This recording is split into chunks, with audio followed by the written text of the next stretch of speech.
Welcome back baga nagaan gara Boruufan TV'tti deebitanii har'a wantoonni waliin ilaallu akkuma tiitoriyaalii darbanii irratti ilaalaa turre akkamitti saabjektii akkasuma immoo tiicher kilaasii aad gochuu dandeenya kan jedhu waliin ilaallaa.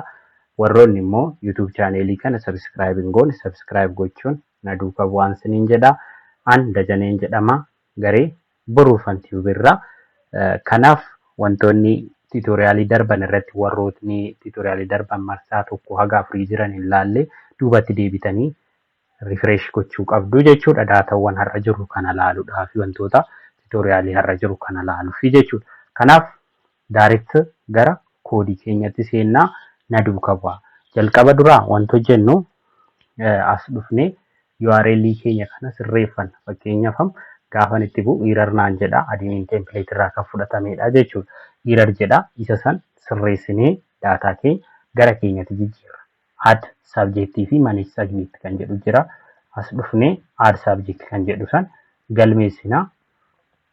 Isa gochuudhaaf jalqaba duraa akkuma seera coordinator fayyadamnee deemnu jalqaba duraa maal hojjechuu qabna? Raawwatii hojjechuu qabna or controller hojjechuu qabna jechuudha. Kanneen lamaan keessaa tokko hojjenna. Fakkeenyaaf right click goone new php class subject controller jennee kenninaa fi sanaa booda speediin barreessuu keenya akkaataa hojii keenya ammaa irratti hundaa'ee speedii seera fayyadamnaa jechuudha. Public function underscore construct jennaan. Sanaa booda as keessatti maal jennaani parent jennee kenninaaf. Parent tuqurade kana goona kunis track jennee semicolon goona. Public function index jechuun kuni index jechuun default controllerii subjectii kanaaf index yoo jenne subject controlleriin kun gaafa call ta'u index kanatu call ta'a jechuudha. Functionii index jedhu kana inni kuni maal hojjetaa or akkas gochuu dandeenya. Subject list jechuu dandeenya. Subject list jennee kennuufii dandeenya functionii kanaaf. Sanaa booda maal goona this load view jennaani as keessatti template full side menu akka load nu godhuuf template jennee /link jechuun resource keenya kan as keessa jiru san call goonaa jechuudha. Template keessa link kan jedhu call goonee sanaan booda isa kan copy goonaa yeroo tokko akkas select goonee copy goonee asitti dhufnee paste goonaa sanaan booda paste goonaa isheen tun gara top menuutti taansinee immoo maal jenneeni top menu taane nav bar jechuun top menu jechuun nav bar jechuudha. Nav bar taansinee side menu taanee kan jiru immoo eenyudha? Waa'ee hojii keenya amma irra jiru subject sanaa booda list jennuuni. Subject keessa listidha. Template keessa immoo isheen dhuma footeridha. Working areaan keenya isa kanaa jechuudha. Side menu kan jedhu kan bifa kanaan qabannaa jechuudha. Sanaa booda isa kan copy goonee deemna. Isa kan copy godhannaasi copy gara raawutii indii kenninaafi jechuudha. Raawutii bira dhannee raawutis kan jettutti buuna. Sanaan booda parent osoo hin taane subject raawutaa jedhuni komentiin isaa asitti dhufnee raawutii jennee kaana as keessatti immoo subject kolomanii kana keessatti maal goonaa subject /list jennuuniti wal qixa ta'aa jennee as keessatti double quote goonee subject list jennee sanaan booda subject controllerii keessaa subject listidha. Kanaaf subject controllerii kana irratti haa fudhannu. Isa kan copy goonee gara na dhufnaa. Iddoo kana dhufnee paste goonaa save goona. Subject keessa list subject list kan jedhuun nuu dhufaa jechuudha. Itti aansinee amma subject listii kan gaafa dhufnee inni kanammoo isa kanammoo eenyuuf kennuu qabna? Side menu bira deemnee asitti side menu template keessa side menu subject kan jedhu jira. add subject kan jedhu kana bakka kana dhufnee or manage subject faa kenna. As dhufnee maal goona akkas goone php echo base url jennee asitti subject isa san kenninaaf. Amma kan nu hafu maalinni view keenya create gochuudhaaf as dhufnee maal goona new directory subject kan jedhu create goona. Subject gaafa create goon maal taas keessatti directory'n keenya create ta'ee jira jechuudha. Kanaaf subject akkas create goonaa jechuudha. New directory erga create goone booda asitti dhufnaa jechuudha. Kan parentii copy goonee deebisuu dandeenya. Amma dhufnee gaafa page keenya subject manage subject itti buun maal jedha parentii listii parentii dubbisaa jira. Kanaaf maal goona as dhufnee daataa keenya kan maalinni asitti isa kana edit goona. Kan parentii copy goonee paste goona yookaan bifa adda addaatiin create gochuu dandeenya. Subject name jennaani sanaa booda class name subjectiin kun kilaasii kamiif jechuudha irraa kaafna. Kanaa booda isa kanas bifa kanaan kenninaa fi inni kunam parents jedha subjects ta'uu qaba asitti. Maal goona subjects as keessatti dhufnee subject jennee kenninaaf. Sanaa booda warroota as keessa jiran kana subject itti jijjiirraa jechuudha. Hunda isaafuu editiifis dileetiifis subject itti jijjiirraa jechuudha daataa kanneen. Sanaa booda parent kan jettu tan subject jennee jijjiirraa asittis raawutii irrattis subject show subject edit jennee erga keenye booda kunam subject id database subject bira dhufnee ilaalle subject id isa kana copy goonee as dhufnee koodii keenya keessatti paste goonee save goona. Kanaa booda amma kun maal ta'a subject as dhufnee subject name kana fudhanna. Subject name paste goona. Ittaansinee immoo class name jennee as dhufnee warra kilaasii kana join waliin qabu waan ta'eef class name jennaan. Sanaa booda save goona. Amma faayila kana yeroo erginu gara moodeliitti ergina. Kanaaf maal goona gara subject controller bira dhufnee jalqabarraa constructorii keenya keessa seennee maal goona this jennaan. This load model jennee as keessatti maal goona subject maqaa modelii keenya kenninaaf subject model. Sanaa booda as dhufnee SBM jechuun koo subject model. Amma akkaataan itti kennine subject modelii kana bakka waamuu barbaanne SBM jennee yaamnaa jechuudha.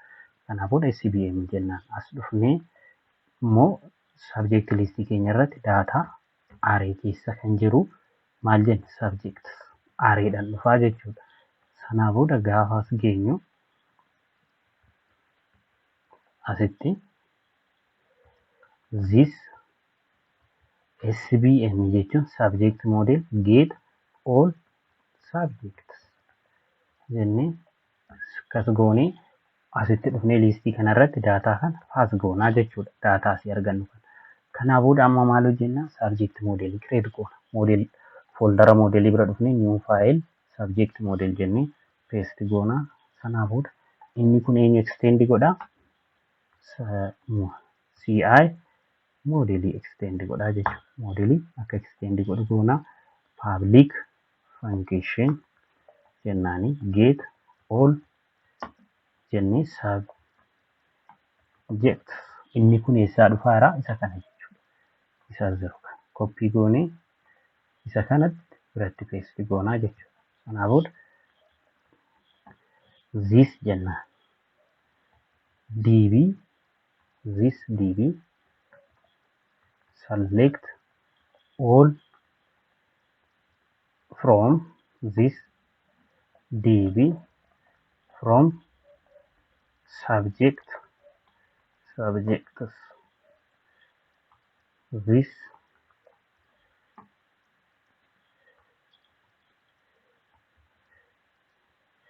db where this db from all subjects this db join class comma class dot clid cl underscore id is equal to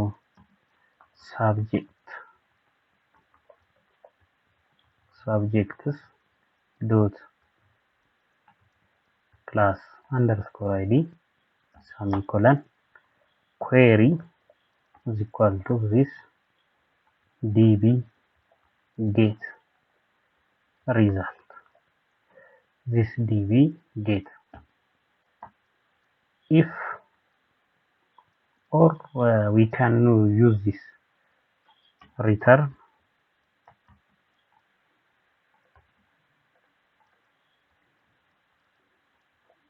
result, then remove this, save.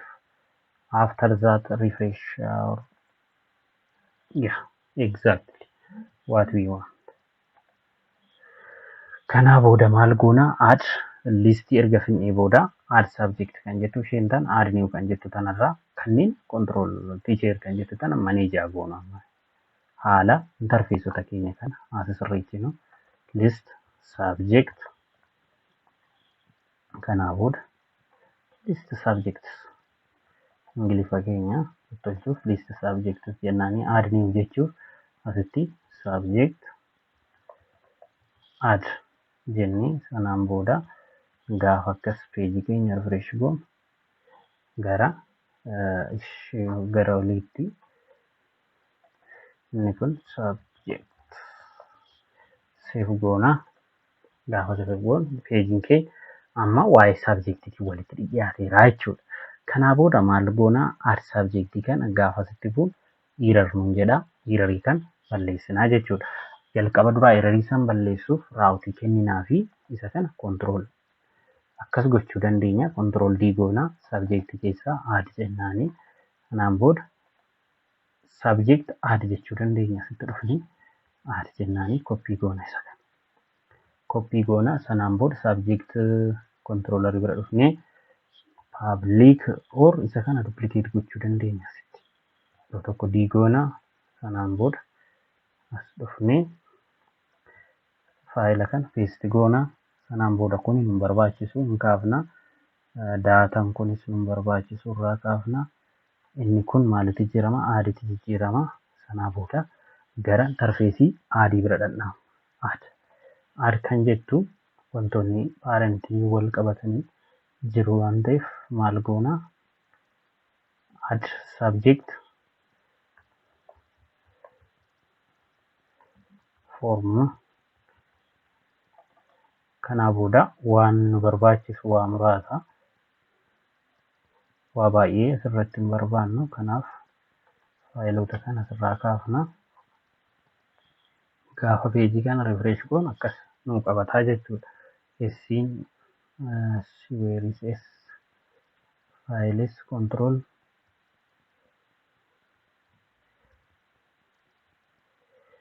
kanaa booda as dhufnee faayilota keenya kana asii hanga asii hanga iddoo kanaa nu barbaachisan irraa kaafna save goona peejii keenya gaafa refresh goonu where is s yes kanaa booda asitti parent bakka jettu kana subjectitti jijjiirra subject save goona ishee kana copy goona kanaa booda parent bira buufna iddoo parentitti hundattuu subject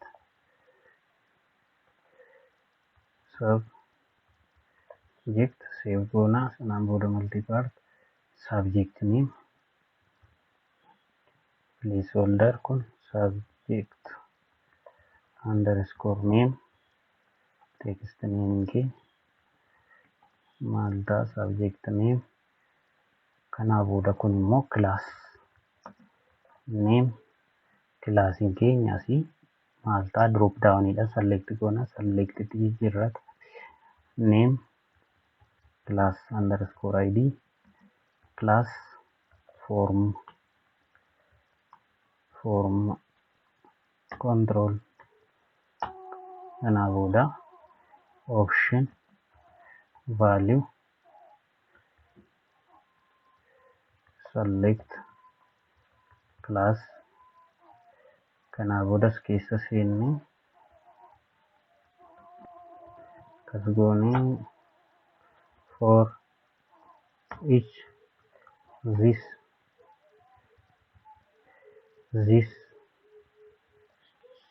maal jennaani setting modelii keenya load gochuu qabna. Setting modeliin subjectii load godheera waan ta'eef keenyaaf gara modeliitti deebinee setting model subjectii bakka loaditti goone yoo jiraate classii load gooneerra. Kanaaf as dhufnee maal goona adii kanarratti this get classes kanaaf maal goona class modelii keenya load goona subject model irratti class modelii load goona class controller irratti subject setting modelii load goona setting model jechuun ammas dhufnee setting modelii kan copy goona kana booda asitti dhufnee setting model set m jennee sanaan booda isa kanaan call goona asitti dhufnee set m get setting modelii keessaa get classes kan jedhu kan inni keessatti paste goona adii keenya kana irratti paste goonu as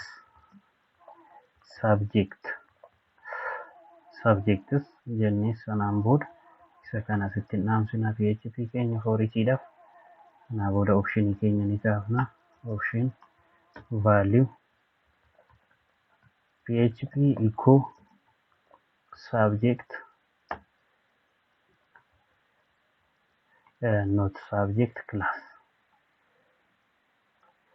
class get class on the class in key enter cl underscore id dhufne php echo class asitti class underscore name save goona kana booda page keenya gaafa refresh goonu akkas class A class B nu qabatee dhufa jechuudha. Fakkeenyaaf English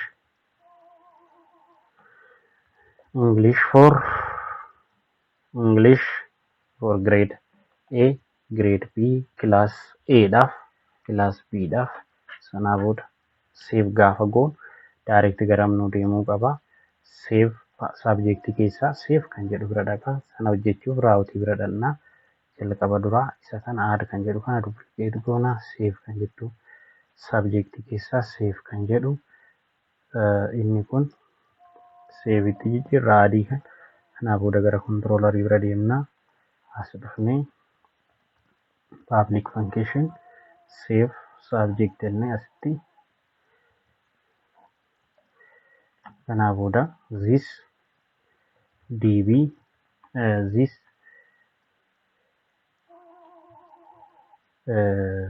subject model save subject jennaani or asitti variable wayyaa kenninuuti result check goosifna if result your result in true ta'e redirect to subject or subject slash list else redirect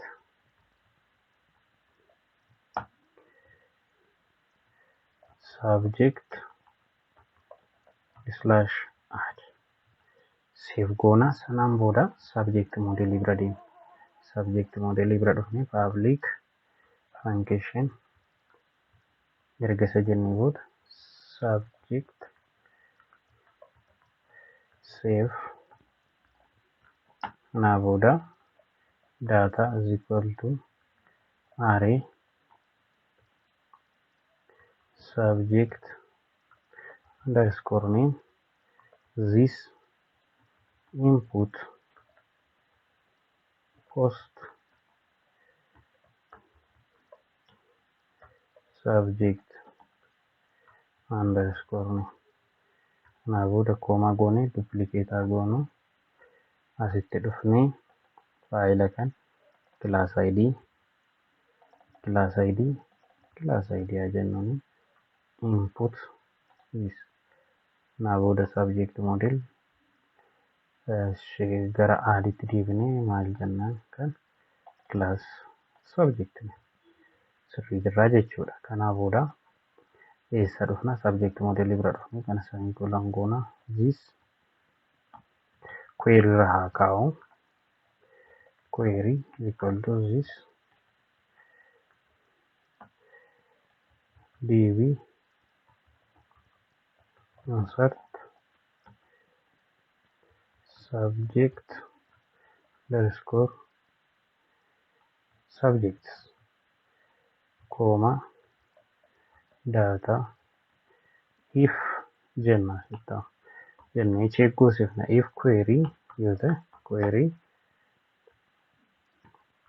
return true else return false save goona check haa goonu data itti dhufnee subject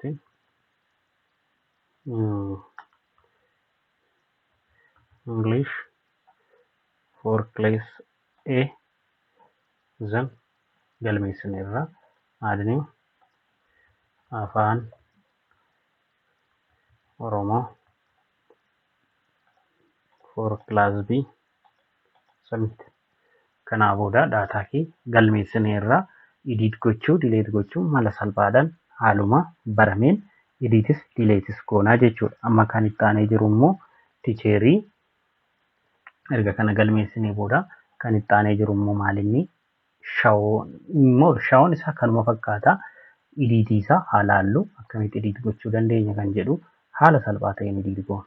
Jalqaba duraa editii hojjechuuf isa adii kana koppii haa goonu sanaan booda editiidhaan bakka haa buufnu save haa goonu ishee tana qofa haa jijjiirru maal goonaa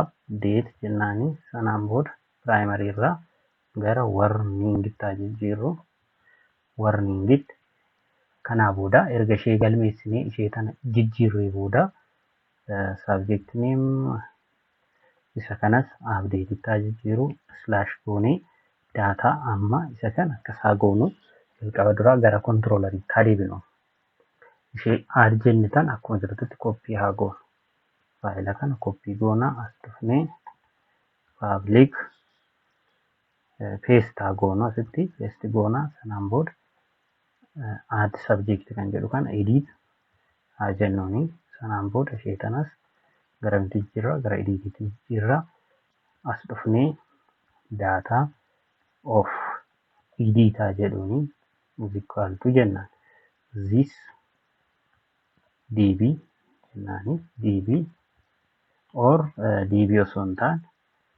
subject model get subject by id of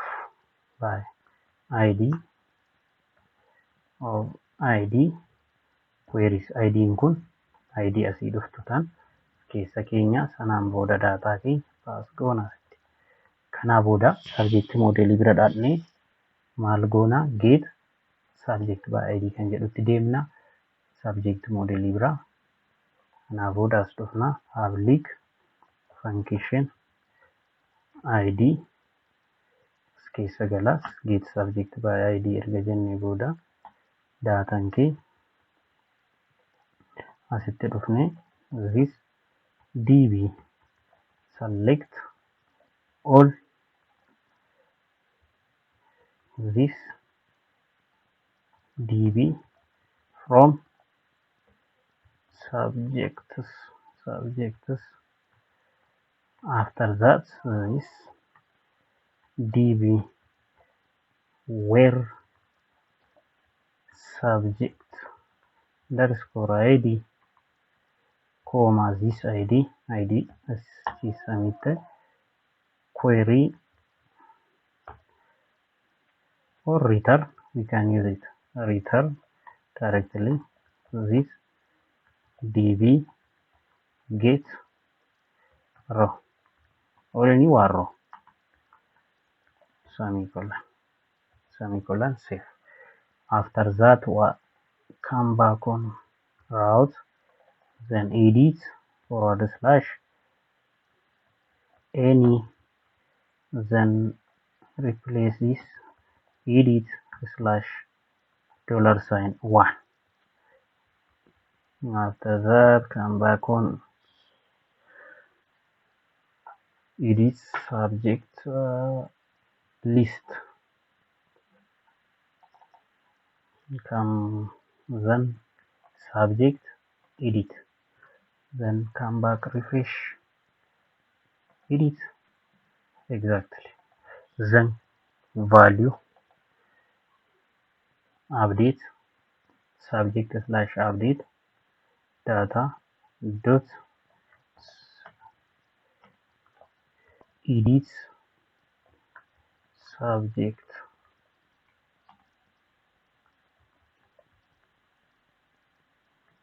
id. This edit come from this. Editiin tun kan dhufte eessarraa ishee tana jechuudha. Fankishinii tan daataa asitti dabarsinee tan edit kan jettu. Fakkeenyaaf edit jechuu dandeenya. Edit jechuun ishee tana asitti dhufnee edit goonaa variableedhaan submit goonaa jechuudha. Subject edit jechuu kooti. Or ammaaf akkasitti haa fayyadamnuuti. Sanaa booda as dhufnee maal goona value as keessatti php echo base url echo base url nu barbaachisu subject edit subject edit isuma subject name copy goone database irraa dhufu san innis galcha. Kanaa booda gaafa daataa keenya refresh goonu ingiliffii nu dhufee jira jechuudha. Tokkoffaa irratti ingiliffatu jira.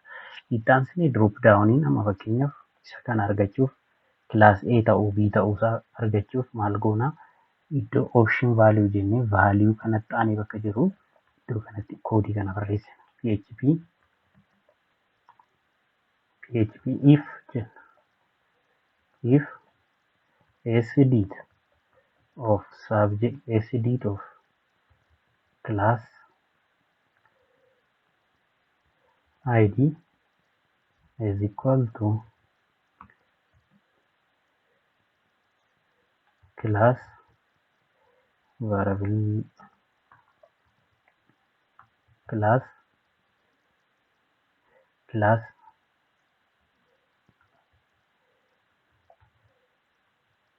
clid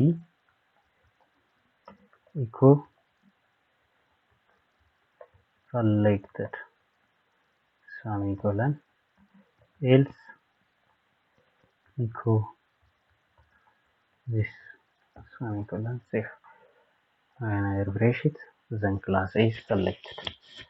Let's take back to list, then class B afaan Oromoo, class B exactly what I want.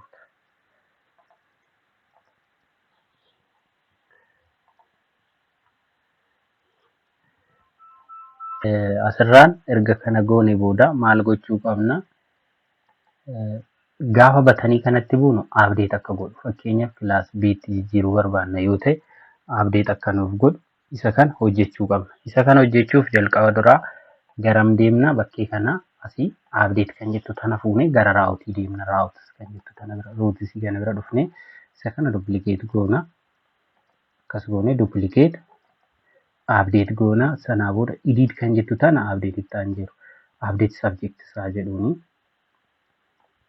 Update jennee sanaa booda isa kana copy goonee gara subject modeliitti deemna.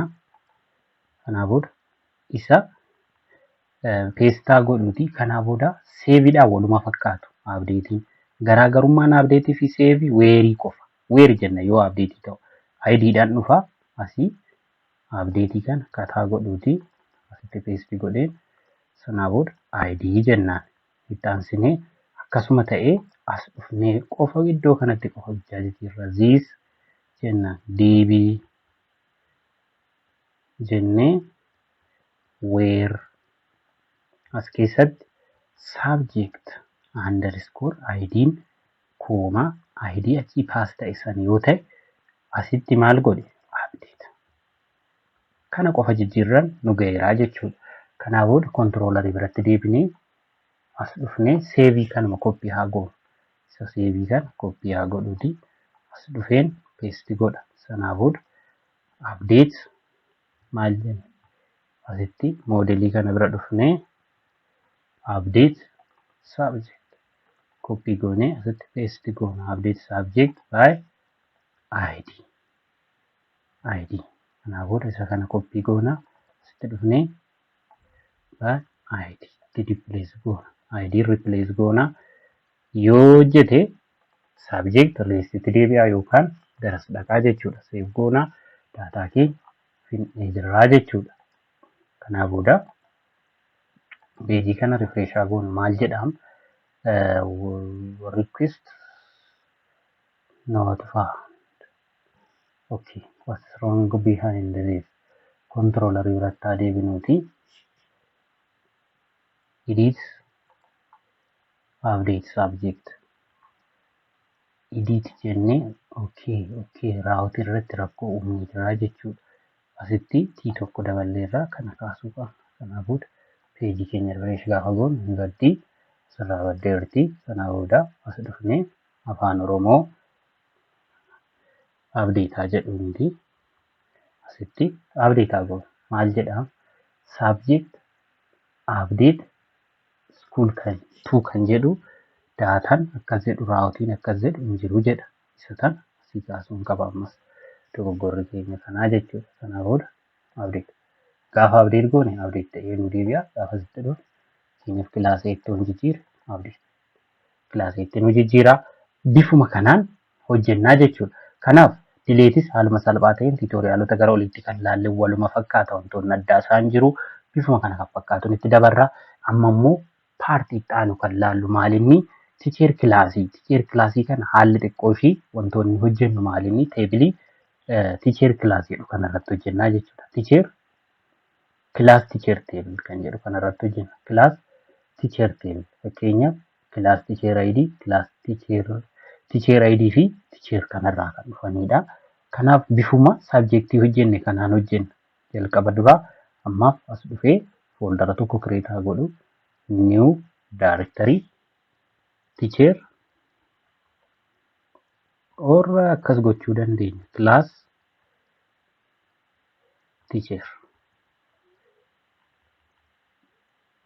teacher jennee interaa goonu sanaan booda class teacherii kan ishee sabjektii keessa jirtu tan liistii tan koppii haa goonu as dhufnee as keessatti peestaa goonu peesta gaafa peesti goonu isa kana koppii goona as dhufnee peesti goona liistii kan jedhu itti fufaa jechuudha. Sanaa booda ishee sabjektii jettu tan speed goona wantoota baay'ee isaa speed up goonee interfeesii isaa dizaayin godheen deebi'aa.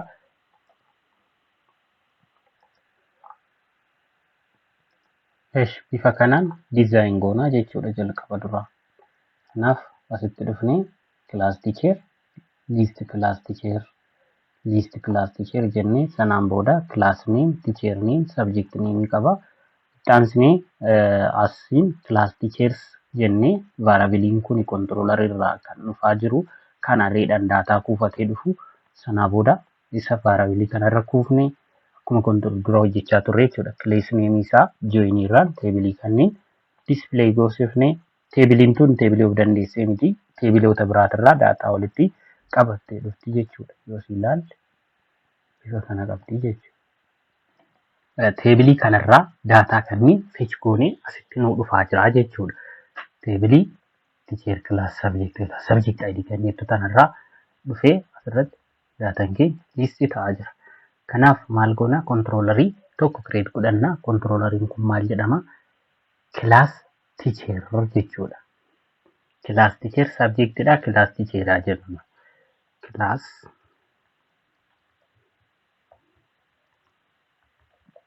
teachers controller jennee dargoonaa sanaan booda extend ci controller asitti dhufnee parent bifuma kaawwanni fayyadamaa turreen maal jennaanii public function underscore construct keessatti immoo parent jennee construct tiguuna save semicolon goonee sanaa booda asitti dhufnee daataa keenya speed up gochuun qaba. Connection akkuma kaawwan hojjechaa turreetti hojjenna. More yeroo keenya qusachuudhaaf speed up gochuuf daataa kan maal goona koodii isaa pause goonee deebinaa jechuudha. Asitti kanaa booda wantoonni hojjennu kilaas tiicheerii kana sararga keenya booda kilaas tiicheer kontiroolarii kireet goonee sanaan booda faayila immoo viyuu keessaa dhannee kilaas tiicheer kan jedhu keessa liistii tokko buufna. Kilaas tiicheer kan jedhu viyuu kana keessa liistii kan jettutu hin jirti. Liistiin tun maal ofirraa qabdi? Kilaas neem, tiicheer neem, sabjekti neem kan jedhudha. Sanaa booda immoo inni kun daataa qabdi. Daataan paas irratti ta'u jira kan daataa beez irraa kontiroolariidhaan dhufuu jechuudha. Inni sun maal jennee maqaa CLTM class teacher model kan jedhuun get all class kan jedhu modelii class teacher model jedhu tokko create goona. Asitti class teacher modelii kan erga create goone booda teebiloota san select goona jechuudha. This db select all this db from isa kana biraa select gooneefannaa jechuudha. Teebilii kanarraa class teacher teebilii irraa. Kanaa booda as dhufnee paste goona semicolon this db where isaan asirra jiran kana teacher id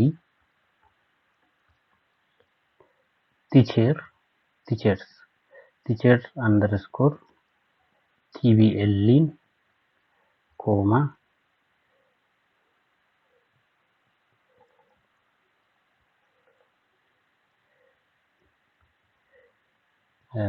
class teacheriin kun isa kanaan yoo wal qixa ta'e teacher asitti dhufnee dot asii teacher table bira haa dhaquuti. Teacher table teacher tblin kun trid dhaan teacher tblin wal qixa ta'a. Eenyu yoo wal qixa ta'e tr underscore id yoo wal qixa ta'e semicolon copy isa kana duplicate'aa goonu joinii kana.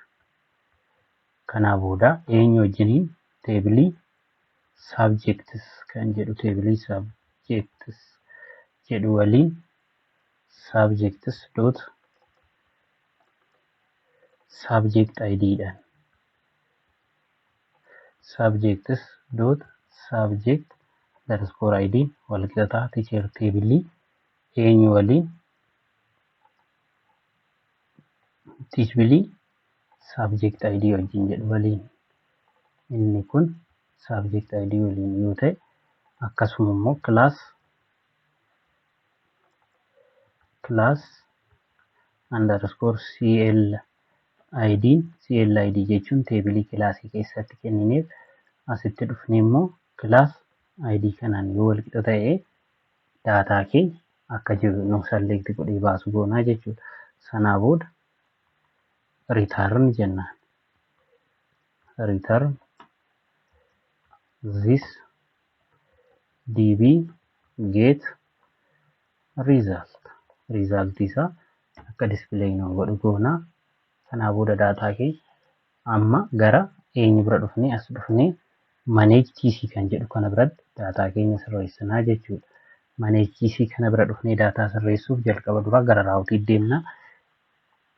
Class teacher list jennee sanaan booda controller kana keessa list kan jedhu keenye as dhufnee isa kana koppii goona raawutii kana akkuma jirutti koppii godhanna. Isa kana koppii goonee eenyu bira dhufna? Side menu bira dhufna.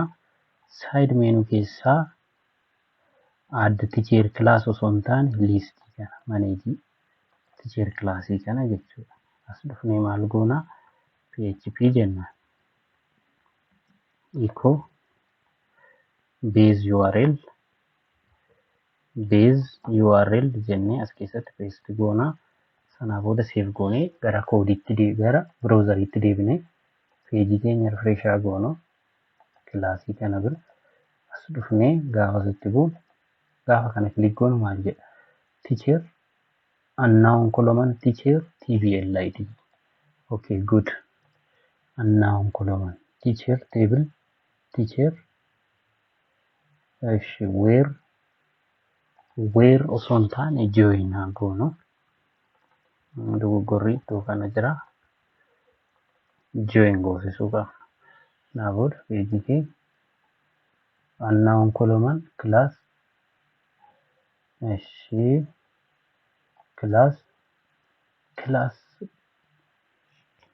dot isa kana class dot jennee kaa'uu qabna.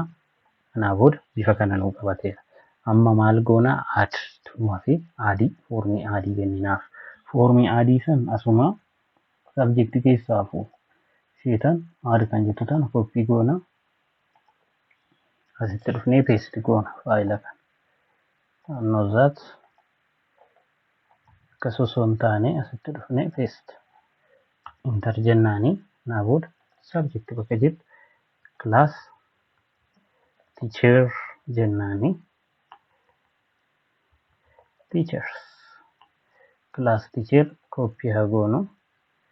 Sanaa booda isa kan paste haa goonu. Subject bakka jirtu class teacher itti haa daballu. Sanaa booda save method post. Sanaa booda as dhufnee iddoo kana teacher ID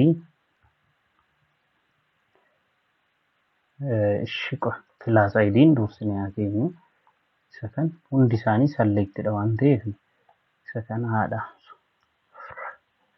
Class name class ID sirruma teacher ID inni kun duplicate haa goonu yeroo tokko. Isa kana akkas goonee dhufnee form groupii isa kana duplicate haa goonu. D si'a meeqa? Si'a sadii duplicate goonaa jechuudha. Kun teacher name or subject jechuu dandeenya. Subject select subject jennaanii kun maalinis setting modelii keessa seennee subject modelii kennuufii qabna. Sanaa booda setting modelii keessaa seennu get asitti dhufnee kan control D haa goonu. Get subject jennee kanaa booda asitti subjects jennee save goona. Sysdb isa kan fuunee asiif kenninaa jechuudha. Isa add jennu kanaaf asitti subject bakka jedhu kanatti get subjects ishee tana gara subjectitti haa jijjiirru. Class kan jettu tan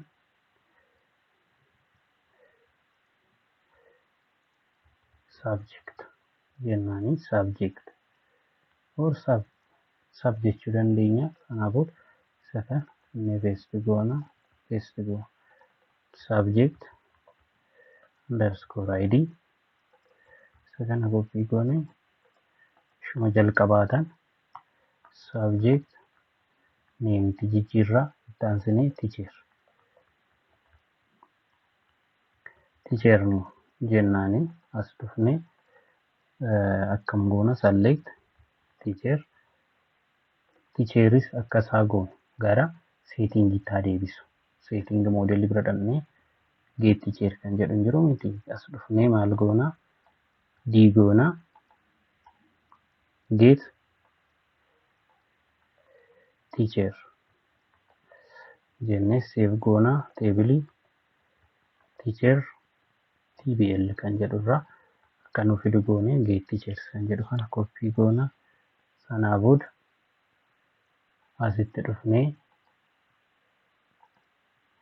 teacher get teachers jennee add bakka jedhu kanatti dhufnee asitti paste goona get teachers. Sanaa booda teacher kan jedhu TRID dha. Isa kana gara teacheritti jijjiirra. Teacher or TR teacher jennaanii asitti copy ishee teacher jettu tan asitti replace goona. Kanaa booda teacher TBL maal qaba tokko first full name TRID qaba TR_ID inni kun full underscore name save goona. Daataa kan dhufnee peejii keenya kan aari kan jettu tanatti buuna. Gaafa sitti buunu maal jedhaa page not found class teacher underscore add copy haa goonu. Isa kan akkuma jirutti isaan kan copy goona gara raawutii keenyatti deebina. Isa kan asitti dhufnee paste goona. Sanaa booda teacher controller asitti finnee teacher controller isa kan duplicate goona. Sanaa booda teacher add jijjiirra add daataa kanan barbaannu hangasitti. Sanaa booda isa kana add jijjiirra faayila kana save goona. Daataa keenya refresh goona gaafa amma kan isa kan immoo raawutiif kennina. Add kan jettu save goona. Gaafas deebinee refresh goona. Isaan kan barsiisaa Caalaa kanneentu jira jechuudha. Kanaaf haaluma kanaan save goosifna daataa keenya fixaa deemna. Kanaa booda isa kana save goosisuuf maaltu goona dhufna daataa keenya gara adii kana biratti deebina. Gara olii kanatti deebinee teacher save kan jettu jirti. Ishee kana raawutii kana copy goona akkuma jirutti. Hangasii copy goonee gara teacher controlleritti deebina. As dhufnee public function class teacher save jedhame. Sanaa booda asitti finnee gara raawutiitti deebinee immoo ishee gara gadii kan save kan jettu tan asitti paste goona. Isa kana jechuudha. Paste goona. Sanaa booda ishee controller irratti amma kennine kana copy goonee as finnee asitti save goona. Copy paste goonee save jennaanii itti aansinee maal hojjennaa daataa kee asitti dhufnee result kan jedhu variable tokko irratti haa kuufadhuuti is db or maal jechuudha kan nu kennaafi jiru moodeliin keenya CLTM save class teacher kan jedhu garasitti akka nu deemu ergina. If jennaan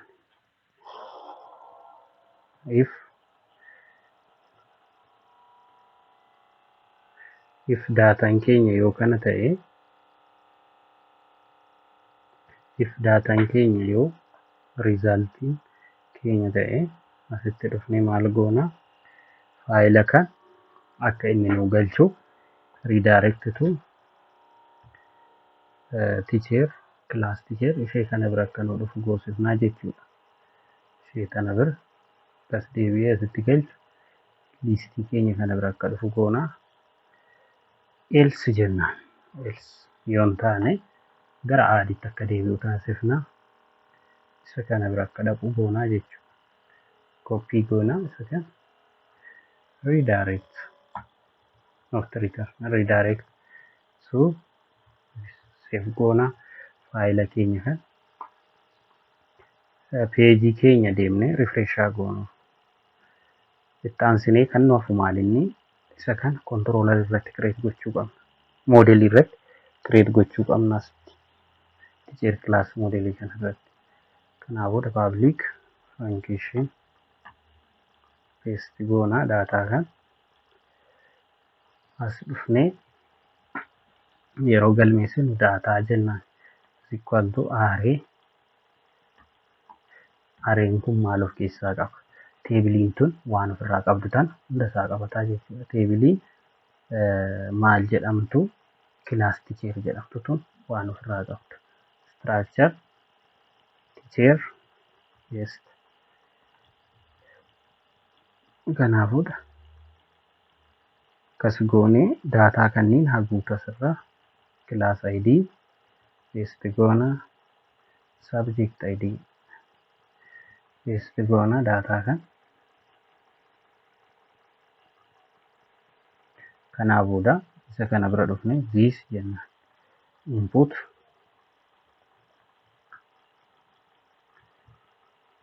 host teacher id isa kana copy goona agasii sanaafuudha asitti dhufne yeroo lama paste goona class id kun immoo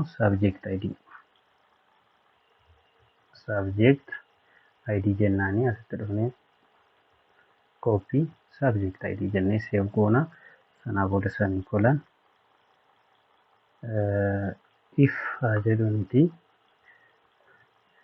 query dura odoo if biraan gahin query haa kennu variable query jedhutu this db insert into table class teacher jedhu kanatti akka galchu taasifna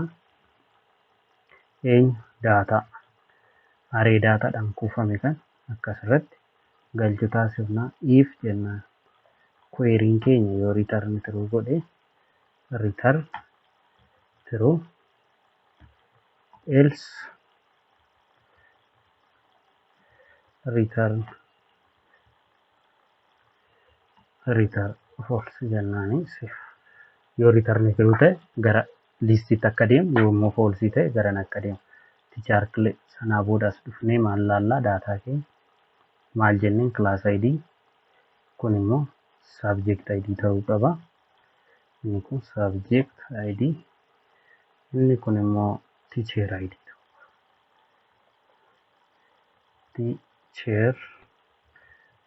ta'uu qaba kana erga goone booda gara interface keenyatti deebinee right click goone asitti dhufnee sanaa booda afaan oromoo caaltuutu barsiisa yoo jennee update goone maal jedha save class teacher kan jedhu undefined method save class teacher okay undefined save class teacher kan copy method then come back on this save class teacher save come to on this class teacher to left then paste copy on save after that then submit exactly teacher name not teacher underscore name okay this error come from where in list full name full underscore name save then akka kanaatam class A barsiisaa caalatu barsiisaa barnoota afaan oromoo yoo akkas jechuu dandeenya isaan kana wal jalaa dabarsuuti then isa kanaaf kanas wal jalaa dabarsu save refresh goon kilaasee barnoota afaan Oromoo caaltuu caalatu barsiisaa jechuudha. Haaluma kanaan hunda isaanii maneej goonaa. Yoo karaawwan haalonni garaagaraa asirratti isaan gaafii yoo qabaattan karaa keessan koomentii irratti barreessuu hin dagatinaa. Akkasuma viidiyoon tun yoo isinitti tolte immoo laayik sheer gochuun hin irraanfatinaa. YouTube chaanaalii kana immoo sabiskiraayib gochuun na deeggaraa isiniin jedha. Hamma dhuma viidiyoowwan paartii 6ffaa irratti hanga walitti deebinutti nagaan turaa horaa bulaa. Paartii 6ffaan immoo moor beezikii siisteemaa waan ta'eef akkasiin hin dabarre jechaa nagaan turaa. Baay baay.